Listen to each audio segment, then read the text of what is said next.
I'm here with Hall of Fame jockey John Velazquez. Will be riding Fierceness in the Curling Florida Derby on Saturday at Gulfstream Park. And Johnny, I thought it would be interesting to go back, and I know you've ridden this horse a couple of times now, and let's go back a little and see. I want to talk to you about that win in the Breeders' Cup Juvenile. Now, take me through that week. Had you been working the horse, or had you known he was going to run as good as he did? What was the feeling going in? No, I was very fortunate. I was in Keeneland, and Tad asked me to go to work a horse, and I didn't know who the horse was, and I worked against another horse who had won the race in Keeneland, lacked. I just didn't know the horse that I was working anyway, and he worked really, really well. When I got off him, well, before I got off him, I asked one of the girls who the horse was. So it's like, oh, that's the horse. Broke his maiden in Saratoga, really impressive, but he didn't run any good. And back at New York, Aqueduct, coming back in the mud, and I was like, man, this horse worked really good. So by the time I got to the barn, I got off of it, and I said to Todd, can I ask for this horse, man? Who is this horse? And he said, you know, because I asked, like, you know, can I ask my reporter? He said, absolutely, go ahead and ask. You know, so that's basically what happens. And I got into the phone with Mike. And I said, so, well, what about this horse? Can I ride this horse? And he worked really good. And then the following week, actually, I worked against him, though, you know. And again, he put two good works, going to the Breeders' Cup. And I was lucky enough that they put me on him. So he was working really good before the Breeders' Cup. Yeah. Well, let's take a look at the race if we could right now. If we'll go through the race here. We'll see if we can key it up real quick and get the race going. Broke really good out of the gate, and that's one thing he did. And the race prior to that in New York, he didn't break very well. Kind of misbehaved a little bit. I mean, I didn't ride him that day, so he didn't break very well. Breeders' Cup day, broke really well, got himself in a really good position going to the first turn, and I was so comfortable the way he was doing. Then first time going 2 turns, you are a little concerned about going the 2 turns. Got to the back stretch. And I gotta say, he was going so comfortable that I was like, man, he's giving me a lot of confidence.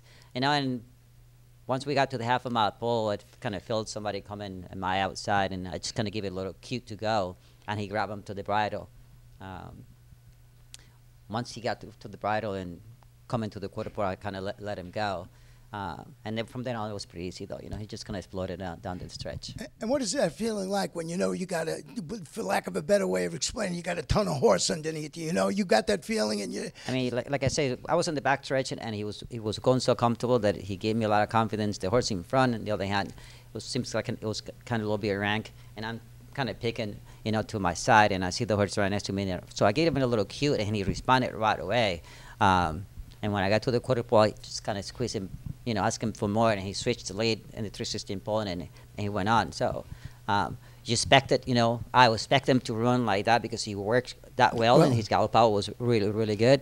So it's great when it works out, that, you work a horse and you like him, and then all of a sudden you go and ride in a really important race like the Breeders' Cup, and the way he dominated the group, which I thought it was a really good group of 2-year-olds. Yeah. Yeah, you could see him drawing off here. He just draws off, and it just looks like just asking him to get to the wire. So now we're gonna, that's okay. That was beautiful. Now we're gonna come back. He comes off the layoff on February 3rd in the Holy Bull. And what we want to talk about this horse, I mean, you had worked him a couple of times. He was working well coming into the Holy Bull. He broke well, but he got slammed out of the gate, and then I had to hustle him to get it, into the position. And I was afraid a little bit because, the race he got beat in New York, he didn't break well, and all the dirt started hitting him, and he didn't run really well. So I broke okay, but he got slammed out of the gate. So I wanted to make sure I put him in forwardly place so he didn't get that much dirt on his face. And I mean, the backstretch, again, I mean, he gave me a lot of confidence, and I had to kind of take a big hold of him, because we went pretty slow. So when I got to the half a mile pole, I just kind of put my hands down, and I saw Paco inside. He was already riding, and I was like, I'm just going to wait here. He should win easy, against this group, though, I thought. And then when I asked him to do something, the quarter pole came, and I was slapping him the shoulder. He didn't go forward. I was like, okay, I'm in trouble here. Yeah. So it was very unexpected of him, because I thought he was working good enough, to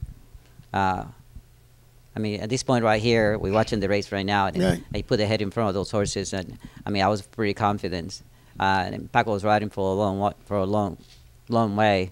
Then when I asked him, he didn't give it to me.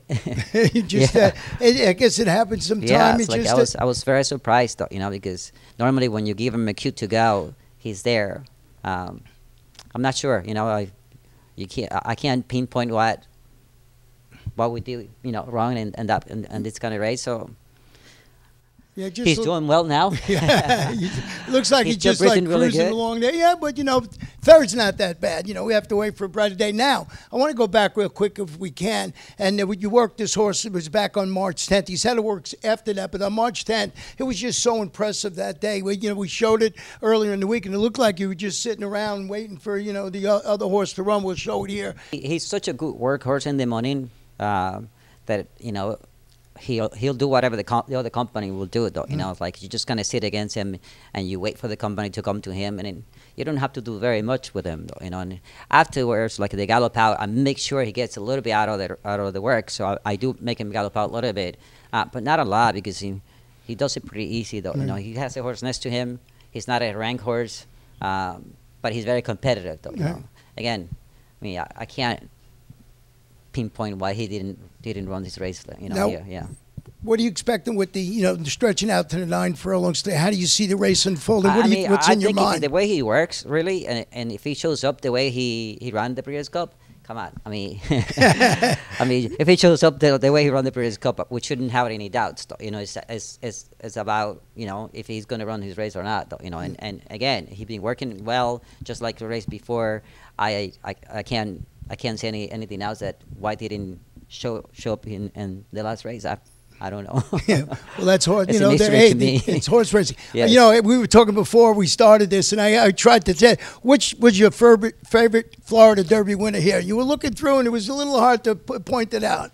Yeah, that's hard, though, because they all have different moments in my career, though, and I think Quality Road, because it was the first one here, and prior to Quality Road 2009, I can see that I had so much success to be in here and win all kind of races, and I had not won the Florida Derby yet. So it's like, man, I have won all these races and I can't win this race though.